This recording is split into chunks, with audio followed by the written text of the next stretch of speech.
नमस्कार, मैं हूं अभिषेक त्यागी। 17 मई से आईपीएल की दोबारा से शुरुआत होगी, जो बीच में रोक दिया गया था। जाहिर तौर पर ये क्रिकेट फैंस के लिए एक बहुत अच्छी खबर है। 17 मई से शुरू होगा और 3 तारीख तक चलेगा। मतलब आईपीएल को अब जल्दी से जल्दी खत्म करने की कोशिश की जाएगी। 17 मुकाबले अभी बचे हुए हैं और इन 17 मुकाबलों में 2 दिन ऐसे होंगे जब डबल हेडर होगा। तो मतलब सीधी सीधी सी बात है कि बीसीसीआई भी बहुत जल्द से जल्द अब आईपीएल को खत्म करने की तैयारी करी है। लेकिन केकेआर को इसमें बड़ा फायदा होता नजर आ रहा है, और नजर इसलिए आ रहा है क्योंकि एक तो पहला मुकाबला आरसीबी के साथ जो है वो केकेआर का होगा। जो मतलब दूसरे चरण की जो शुरुआत होगी आईपीएल की वो आरसीबी वर्सेस केकेआर का जो मुकाबला होगा उससे शुरुआत होगी। मतलब उससे जो पहले मैच हैं वो सब चीज़ हो चुके हैं। पंजाब वाले मुकाबले से अब ये शुरुआत नहीं होगी। अब केकेआर वर्सेस आरसीबी वाले मुकाबले से इसकी शुरुआत होगी और ये मुकाबला बेंगलोर में खेला जाएगा। लेकिन 2 चीज़ें बदली हैं। जो नया शेड्यूल आया है उसमें 2 चीज़ें बदली हैं। सबसे पहले तो दिल्ली के मैचेस जो हैं वो राजस्थान के जयपुर में हो रहे हैं।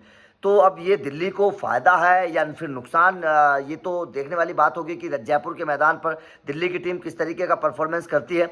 एक केकेआर का होम ग्राउंड अब दिल्ली हो चुका है। मतलब होम ग्राउंड बदल चुका है। केकेआर को इससे फायदा होता हुआ मुझे नजर आ रहा है। उसके पीछे की वजह यह है कि जो केकेआर की पिच है, उनकी जो कोलकाता का ईडन गार्डन मैदान है उसकी जो पिच है और दिल्ली के मैदान की जो पिच है, ये दोनों पिच एक तरह की हैं।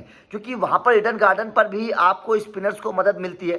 केकेआर के पास 2 शानदार स्पिनर हैं। वरुण चक्रवर्ती अच्छी गेंदबाजी पूरे सीजन में कर रहे हैं। सुनील नरेन ने बहुत अच्छी गेंदबाजी की है। आप मोइन अली की बात कर लीजिए, मोइन अली ने बहुत अच्छी गेंदबाजी की है। स्पिनर के मामले में अगर मैं बात करूं, और जब जब ये तिकड़ी विकेट ले रही है तब तब केकेआर को मैच जिता रही है। तो दिल्ली का मैदान भी उसी तरीके का है। दिल्ली के मैदान में भी उसी तरीके से स्पिनर्स को मदद मिलती है।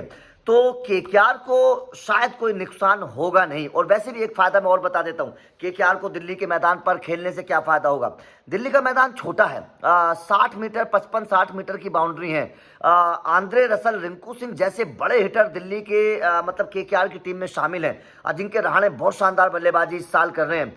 तो रसल और रिंकू सिंह, रमनदीप सिंह जैसे जो खिलाड़ी मौजूद हैं केकेआर में, इन खिलाड़ियों के लिए दिल्ली के मैदान पर छक्का लगाना बहुत आसान होगा। क्योंकि केकेआर का जो अपना मैदान है या फिर आप बाकी मैदानों की अगर आप बात कर लीजिए, उन तमाम मैदानों के मुकाबले अगर हम दिल्ली के मैदान की बाउंड्री देखें तो कम से कम 5, 6, 7 मीटर छोटी बाउंड्री है। और रसल जैसे खिलाड़ी के लिए, और रसल इस वक्त फॉर्म में भी आ चुके हैं। पिछले मैच में शानदार पारी रसल ने खेली थी चेन्नई के खिलाफ।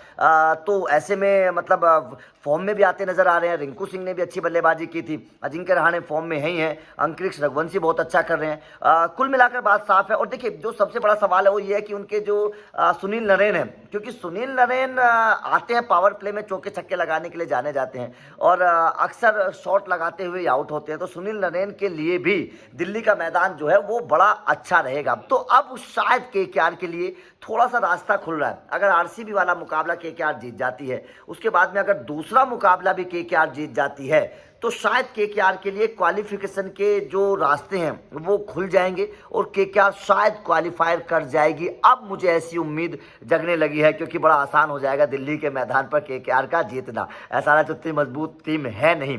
तो यहाँ पर मुझे ऐसा लगता है कि शायद केकेआर के लिए थोड़ा सा फायदा है। आपका इस बदले हुए शेड्यूल पर क्या कहना है, कमेंट करके जरूर बताएं।